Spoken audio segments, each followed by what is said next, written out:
আজকের এই ভিডিওতে আলোচনা করব ক্লাস 11 এর সেকেন্ড সেমেস্টারের 6 নম্বর ইউনিট গ্র্যাভিটেশন এর প্রথম অধ্যায় নিউটনের মহাকর্ষ সূত্র এবং গ্রহ উপগ্রহের গতি। তো এই অধ্যায়ের নাম শুনে বোঝা যাচ্ছে এই অধ্যায়ের দুটো অংশ, একটা নিউটনের মহাকর্ষ সূত্র এবং গ্রহ উপগ্রহের গতি।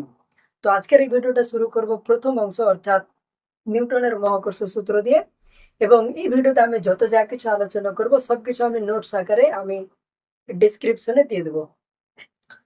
তো নিউটনের মহাকর্ষ সূত্র বলছে যে মহাবিশ্বে যে কোনো দুটি বস্তু পরস্পরকে সরল রেখা বরাবর আকর্ষণ করে, এবং এই যে আকর্ষণ বল আছে, এই আকর্ষণ বল তাদের ভরের গুণফলের সমানুপাতিক এবং দূরত্বের বর্গের ব্যস্তানুপাতিক। এটি হলো নিউটনের মহাকর্ষ সূত্রের বিবৃতি। এবার আমরা আলোচনা করবো এই সূত্রটাকে ডিটেলসে। তো এটা একটা বস্তু যার ভর ধরা হলো m1, এবং এটা একটা বস্তু যার ভর ধরা হলো m2, এবং এই দুটি বস্তুর যে দূরত্ব, দূরত্ব বলতে এখানে সবসময় দুটি বস্তুর কেন্দ্রের দূরত্বকে বোঝানো হবে। দূরত্বটা হলো আর। এবার m2 ভরের বস্তুটি কি করবে, এই m1 ভরের বস্তুকে নিজের দিকে আকর্ষণ করবে, অর্থাৎ এইদিকে m1 ভরের বস্তুটাকে m2 ভরের বস্তুটা টানবে, আকর্ষণ করবে। এবং এই m1 ভরের বস্তু কি করবে, এই m2 ভরের বস্তুটাকে নিজের দিকে টানবে। এই জিনিসটা ক্লাস 10 এর কুলম্বের সূত্রের মতো কিছুটা মিল আছে, কিন্তু কুলম্বের সূত্রতে ছিল আকর্ষণ এবং বিকর্ষণ বল, আর এখানে শুধুমাত্র আকর্ষণ বলটাই থাকবে। তো নিউটনের মহাকর্ষ সূত্র অনুসারে এই যে আকর্ষণ বল আছে, যেটাকে লেখা হয় এফ দিয়ে, এই আকর্ষণ বল তাদের ভরের গুণফলের সঙ্গে সমানুপাতিক। m1 হলো প্রথম বস্তুর ভর, m2 হলো দ্বিতীয় বস্তুর ভর, এবং m1 ইন্টু m2 এর সঙ্গে সমানুপাতে নির্ভর করে তাদের মধ্যে আকর্ষণ বলটা। এবং আরো বলছে যে তাদের দূরত্বের বর্গের ব্যস্তানুপাতিক, তাহলে এফ প্রপোর্শনাল টু তাদের দূরত্বটাকে ধরা হয়েছে আর, তাহলে এখানে আমি লিখবো আর স্কোয়ার, দূরত্বের বর্গের ব্যস্তানুপাতিক। এবার এটা একটা ভেদ সম্পর্ক, এটা একটা ভেদ সম্পর্ক। এই দুটো ভেদ সম্পর্ককে যদি যোগ করা হয়, অর্থাৎ যৌগিক ভেদে যদি আনা যায়, যৌগিক ভেদে আনলে হবে F proportional to m1 m2 by R square. এবার এই সমানুপাতিক চিহ্নটা উঠে যখন আমি সমান সমান চিহ্ন বসাবো, তখন একটা ধ্রুবক লাগবে, এবং এক্ষেত্রে যে ধ্রুবকটা ব্যবহার করা হয় সেটা হলো জি, m1 m2 by R square. এই যে আমরা এই অংশটা পেয়েছি, এটাই হলো নিউটনের মহাকর্ষ সূত্র। এবং এখানে যে জিটা আছে, এই জিটাকে বলা হয় সার্বজনীন মহাকর্ষ ধ্রুবক। জিটা কি? সার্বজনীন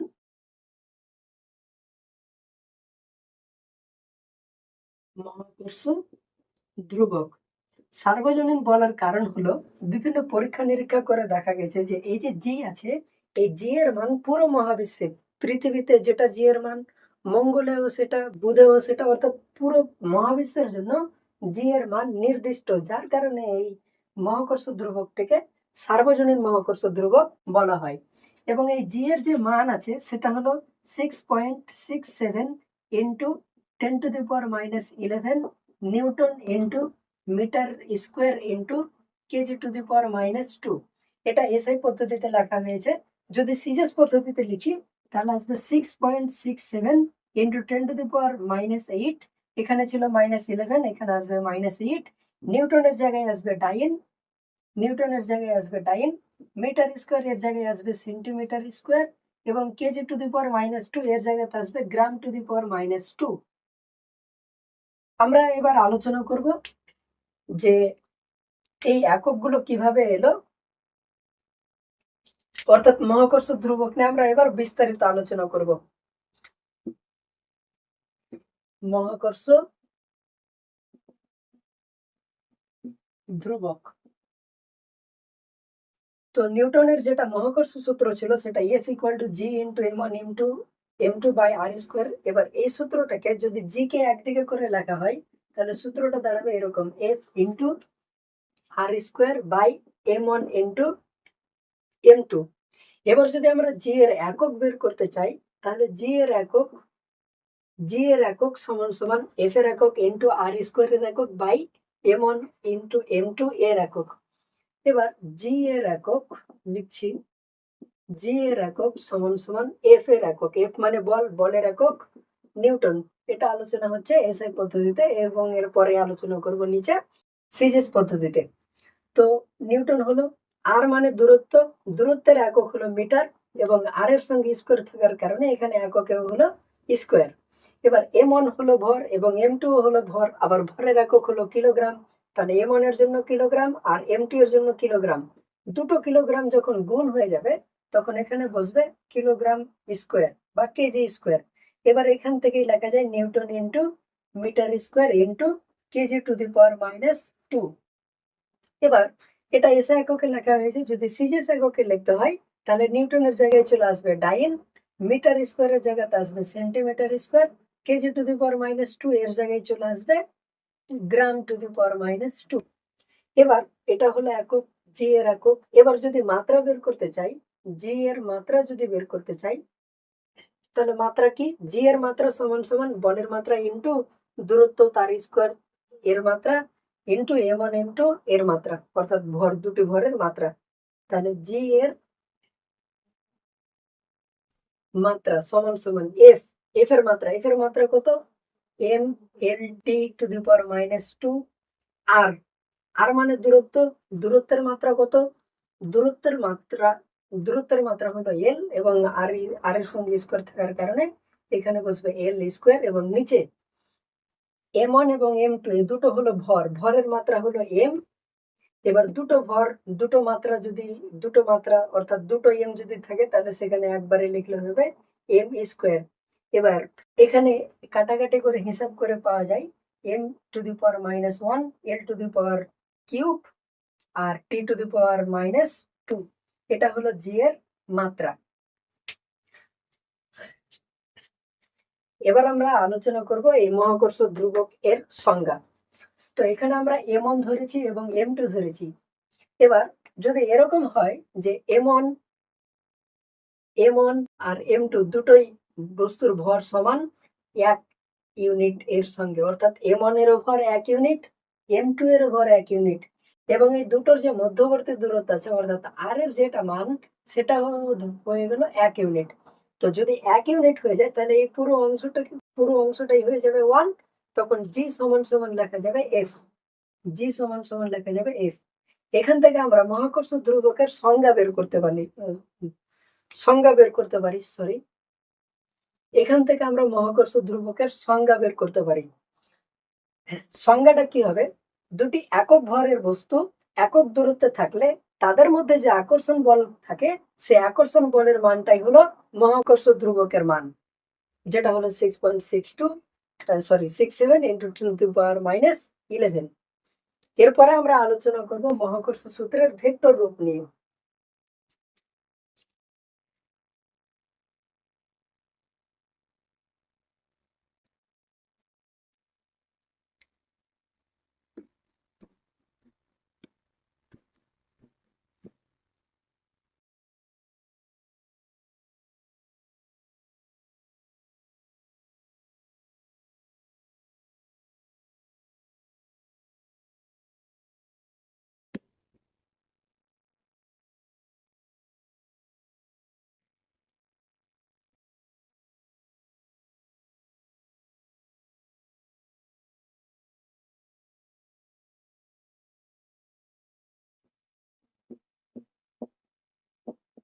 vector form of Newton's law of gravitation, অর্থাৎ নিউটনের মহাকর্ষ সূত্রের ভেক্টর রূপ।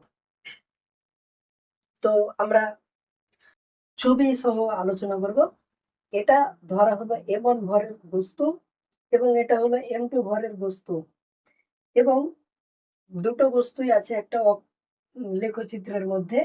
M1 ভরের বস্তুর যেটা অবস্থান ভেক্টর সেটা হলো R1 এবং M2 বস্তুর যেটা অবস্থান ভেক্টর সেটা হলো R2 এবং M1 ভরের বস্তুর অবস্থানকে ধরা হলো A এবং M2 ভরের বস্তুর অবস্থানকে ধরা হলো AB। তাহলে এদের মধ্যে যে মধ্যবর্তী দূরত্ব হবে সেই মধ্যবর্তী দূরত্বটা হবে AB।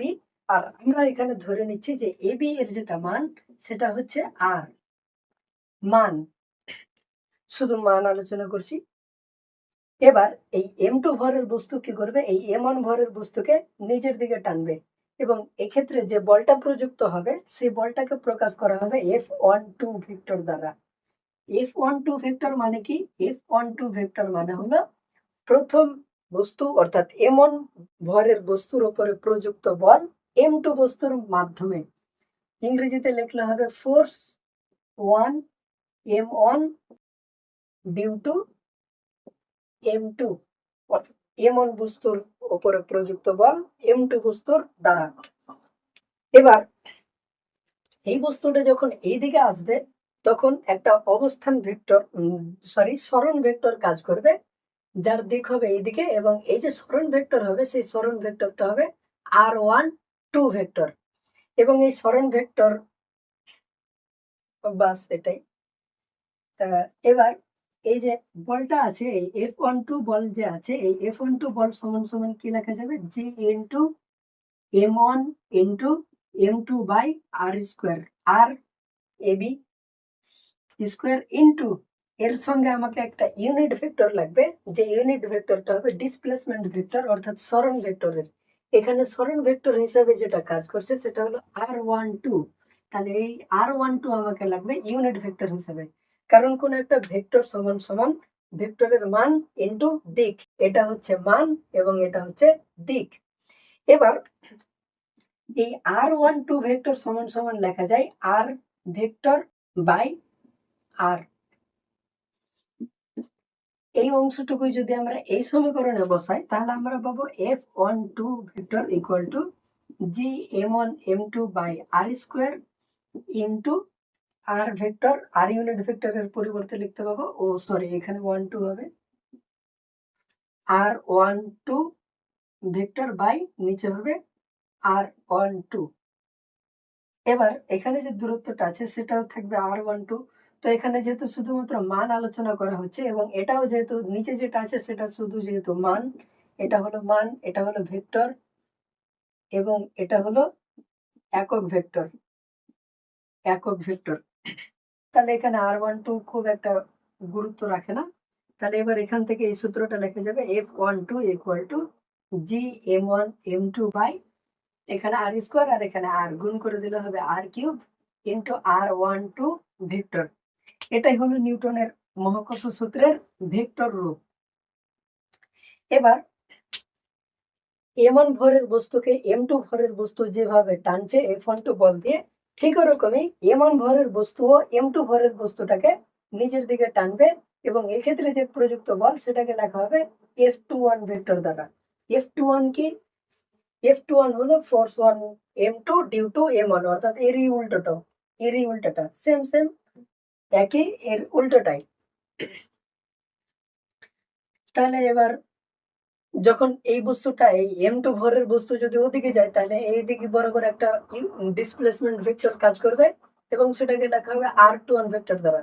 এবার ছবিতে লক্ষ্য করলে বোঝা যাবে যে এর যেটা মান আর এর যেটা মান দুটোই মান সমান কিন্তু অভিমুখ বিপরীত, যার কারণে অভিমুখ বিপরীত হওয়ার কারণে এটা লেখা যায় r12 vector equal to minus r21 vector, r21 vector. এবার এখানে r12 এর জায়গাতে যদি আমি r21 লিখি তাহলে এখানে সামনে মাইনাস আসবে, ওই মাইনাসটাকে যদি আমি সামনে লিখে দিই তাহলে আসবে F12 equal to minus G m1 m2 by r cube into r21 vector. এবার তাহলে দুটো সূত্রের মাধ্যমে নিউটনের মহাকর্ষ সূত্রকে প্রকাশ করা হয়। এবার ফিজিক্সে একটা নিয়ম আছে যে যদি কোনো আকর্ষণ বলকে ভেক্টরের মাধ্যমে প্রকাশ করানো হয় তাহলে সেক্ষেত্রে মাইনাস সাইন ব্যবহার করা হয়। তো যেহেতু এখানে নিচে মাইনাস সাইন ব্যবহার করা হয়েছে ওই জন্য এটি সূত্রের ব্যবহার, এটি ভেক্টর হিসেবে এটি ব্যবহার বেশি। এটাও ভুল নয়, এটাও চলে, কিন্তু আকর্ষণ বল দেখানোর জন্য এটি বেশি ব্যবহার করা হয়। ঠিক ওরকমই আমরা যদি F21, আমরা তো এটা বলের ভেক্টর রূপ বের করলাম, আমরা যদি এটা বলের ভেক্টর রূপ বের করি তাহলে এর মতোই হবে, শুধু F12 এর জায়গায় দেবো 21, আর বাকি যেমন আছে m1 m2 by R square ঠিক তেমনই থাকবে, শুধু এখানে r21 ছিল এখানে হয়ে যাবে r12, বাকি আর কিছু চেঞ্জ হবে না। তাহলে এগুলোই হলো নিউটনের মহাকর্ষ সূত্রের ভেক্টর রূপ। এবার আমরা আলোচনা করব এই যে নিউটনের যে মহাকর্ষ বল আছে, এই মহাকর্ষ বলের কিছু বৈশিষ্ট্য।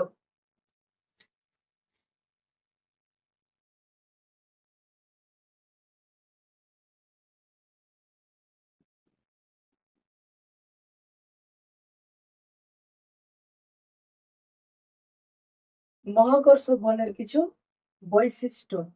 তো এর যেটা প্রথম বৈশিষ্ট্য সেটা হলো যে এই মহাকর্ষ বল সবসময় সরলরৈখিক ভাবে কাজ করে। সরল রৈখিক ভাবে, সরল রৈখিক ভাবে ক্রিয়াশীল।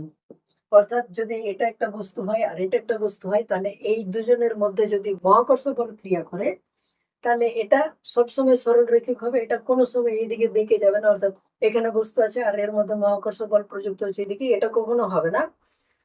সবসময় এটা সরল রৈখিক ভাবে ক্রিয়াশীল থাকবে।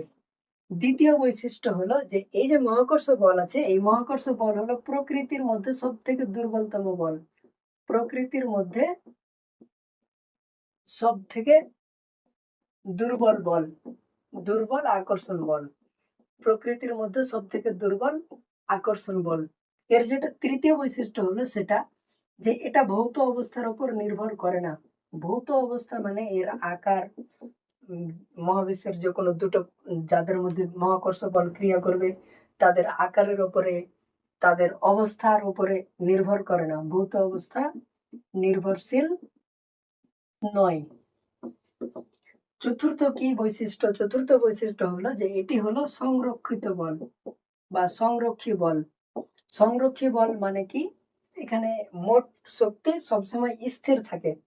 সংরক্ষী বল হওয়ার কারণে এটাকে বলা হয় পাথ ইন্ডিপেন্ডেন্ট, অর্থাৎ পথ নির্ভরশীল রাশি নয়। এটা মহাকর্ষ বল পথ নির্ভরশীল রাশি নয়। এরপরে আমরা আলোচনা করব মহাকর্ষীয় ক্ষেত্র নিয়ে।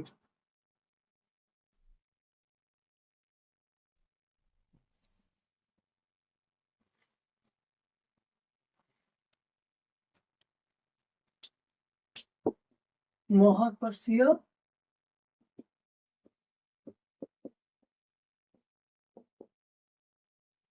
ক্ষেত্র। তো মহাকর্ষীয় ক্ষেত্রটাকে আলোচনা করার জন্য আমরা এই মহাকর্ষীয় ক্ষেত্রকে তুলনা করব চুম্বক ক্ষেত্র এবং তড়িৎ ক্ষেত্র এর সঙ্গে। তো এটা ধরা হলো এটা একটা চুম্বক, এটা একটা চুম্বক এবং এই চুম্বকটা লোহাকে আকর্ষণ করবে। তো ধরা হলো যে এই চুম্বকটা এই অঞ্চলের মধ্যে যদি কোনো লোহা থাকে তাহলে আকর্ষণ, এটা চুম্বক, এটা এন, এটা এস।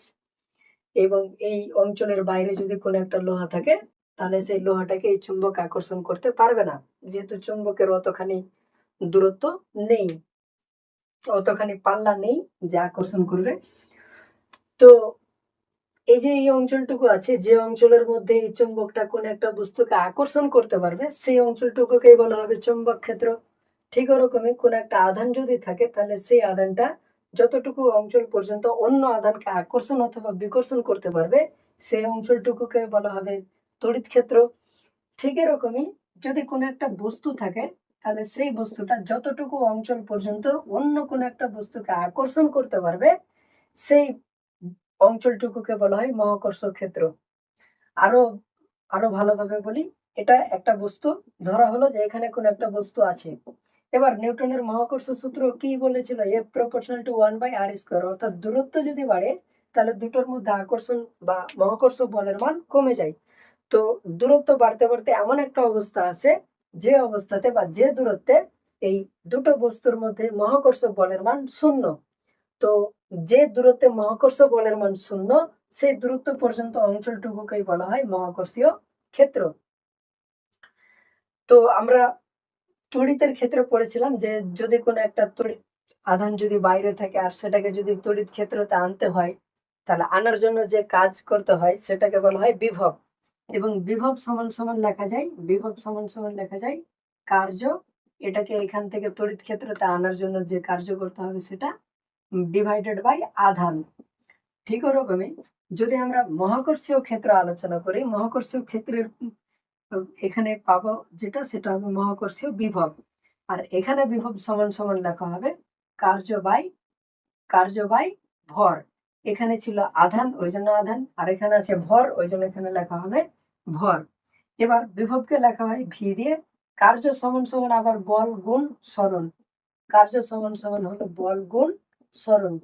আবার বল আমরা মহাকর্ষ সূত্র অনুযায়ী বল সমান সমান কি জানি, G into M by R square into সরণ, সরণকে ধরে নিলাম আর। তাহলে এবার এখান থেকে যদি আর আর আর কেটে দিই তাহলে পাবো জি এম বাই আর। আচ্ছা, এখানে ক্যাপিটাল এম যেটা আছে সেটা হলো এই বস্তুর ভর, আর স্মল এম যেটা আছে সেটা হলো এই বস্তুর ভর। এবার কার্য সমান সমান তাহলে কি হচ্ছে, জি এম বাই আর, তাহলে সেটা আমরা বসালাম জি এম বাই আর। এবার ভর, কার ভর, যে বস্তুটাকে আনছি, কোন বস্তুটাকে আনছি, স্মল এম যুক্ত ভরটাকে, স্মল এম বিশিষ্ট ভর, স্মল এম বিশিষ্ট বস্তু, স্মল এম ভর বিশিষ্ট বস্তুটিকে আনছি। তাহলে এখানে হলো এম। এবার এম আর এম কাটলো, তাহলে ভি সমান সমান হলো জি এম বাই আর। এটি হলো মহাকর্ষীয় বিভবের রাশি।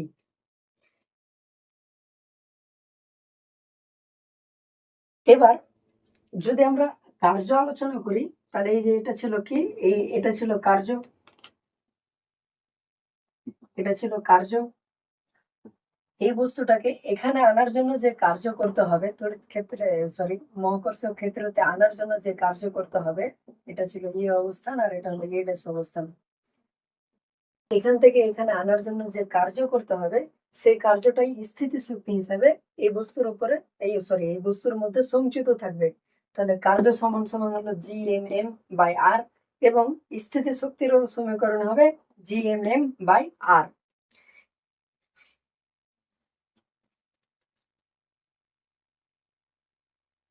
এবার আমরা আলোচনা করব অভিকর্ষ ত্বরণ অর্থাৎ স্মল জি এবং মহাকর্ষীয় বিভব, মহাকর্ষীয় ধ্রুবক অর্থাৎ ক্যাপিটাল জি এর মধ্যে সম্পর্ক।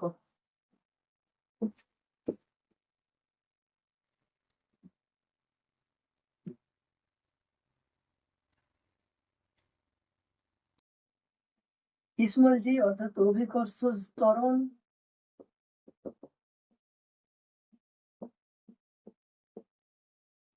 যেটাকে স্মল জি দিয়ে লেখা হয়, এবং মহাকর্ষ ধ্রুবকের মধ্যে সম্পর্ক,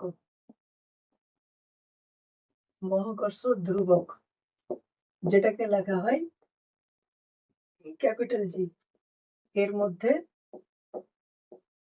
সম্পর্ক, সম্পর্কটাই বের করব। তো এটা হলো একটা পৃথিবী, এটা পৃথিবী, পৃথিবীর এটা ভূপৃষ্ঠ, এবং এখানে এম ভরের কোন একটা বস্তু আছে। তাহলে এই বস্তুটাকে পৃথিবী যে বল দিয়ে টানবে, সেই বলটা নিউটনের দ্বিতীয় গতিসূত্র অনুসারে, দ্বিতীয় গতিসূত্র অনুসারে F equal to m g, যেখানে জি হলো অভিকর্ষ ত্বরণ, এম হলো যে বস্তুটাকে টানছে সেই বস্তুর ভর, আর এফ হলো আকর্ষণ বল। দ্বিতীয় বানান ভুল ছিল বোধহয়, দ্বিতীয়। আবার মহাকর্ষ সূত্র অনুসারে এটা এম ভরের বস্তু, এবং পৃথিবীর যেটা ভর সেটাও ধরে নিলাম এম। মহাকর্ষ মহাকর্ষের সূত্র অনুসারে কি লেখা যায়, F equal to G into M by R square. এখান থেকে এই বস্তুর যেটা দূরত্ব সেটা হলো আর, ঠিক আছে। এবার দুটো যেহেতু এফ এর সঙ্গে সমান, তাহলে কি লিখতে পারি, অতএব M G equal to G M by R square. M আর এম কাটলো, তাহলে G equal to G M by R square. এটা হলো অভিকর্ষ ত্বরণ এবং মহাকর্ষ ধ্রুবক এর মধ্যে সম্পর্ক। এবার আর অর্থাৎ পৃথিবীর ব্যাসার্ধ হলো ৬,৪০০ কিলোমিটার, এবং ৬,৪০০ কিলোমিটারের তুলনায় ভূপৃষ্ঠ থেকে খুবই কম উচ্চতায় এই বস্তুটি আছে। ওই জন্য এই ক্যাপিটাল এম থেকে স্মল এম এর যেটা দূরত্ব, সেটাকে ধরে নিলাম ৬,৪০০ কিলোমিটার।